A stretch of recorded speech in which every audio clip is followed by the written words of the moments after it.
reminded of a situation where a brother was struggling to try and make sense of something that had happened in the workplace. The top, nothing really serious when you look at the grand scheme of things, but he was struggling to deal with this situation. And somebody told him, hey, you should go and talk to a Wrench Turner. So he came by to see me. I've never met this brother a day in my life, but somebody told him that if you were struggling, you should go and have a conversation with the big guy, the big dude. So we started talking. And while we were having the conversation, I listened to what his gripe was. And in the back of my mind, all I could think of was, this is really not that serious. This is not that serious of an issue. I never told him that. I just listened, kind of nodded to let him know that I understood where he was coming from and what he was saying. And I let him talk and I let him speak.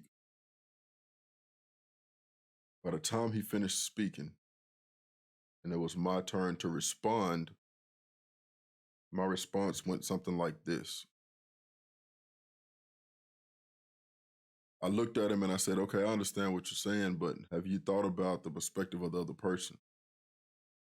When I said that, he got more emotional, got more animated, and he rambled on for a little bit more.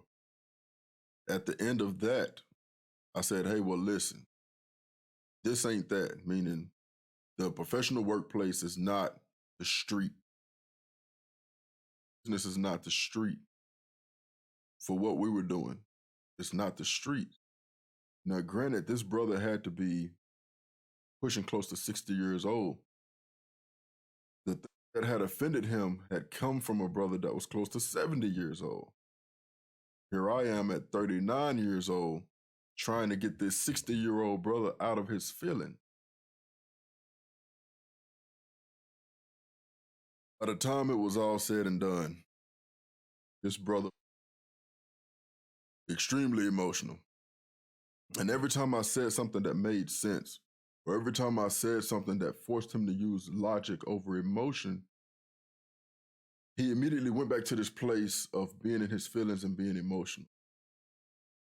Now, I've been doing what I do for a long enough time to know that nothing I said was going to bring him out of this place where he was comfortable being in his emotions.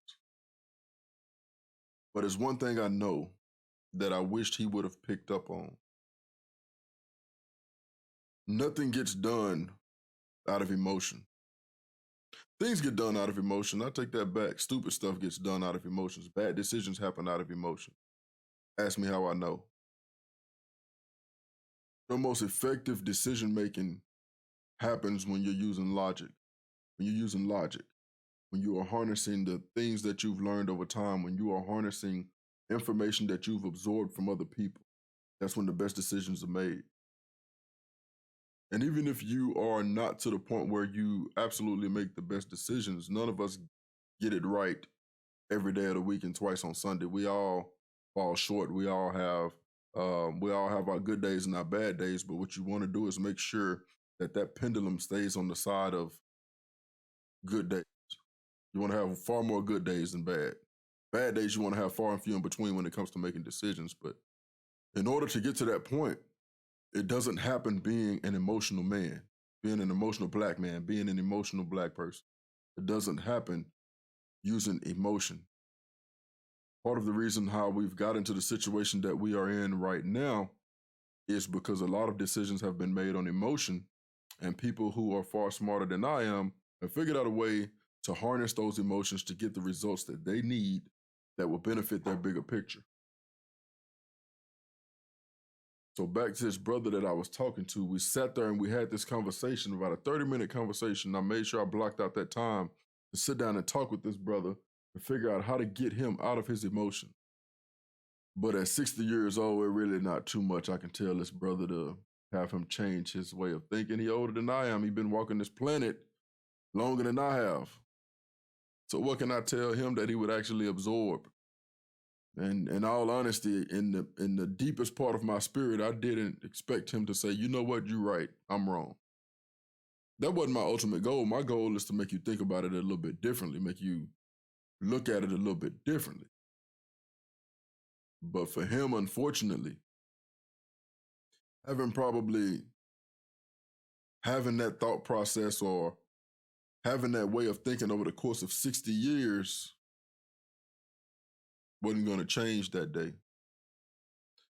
So the message that I have to a lot of you brothers is, if you are somebody who makes most of your decisions based off of emotions, then what I would tell you is that for those of us who really take an active interest in trying to help some of you brothers get to your next level, that's one of the first things you're going to have to lose, because good decisions, are made solely off logic. And if you can't use logic and separate the emotion out of it, then progress is something that you're probably going to struggle with. That's all I got for y'all tonight. Big bro gonna catch up with y'all. Bet.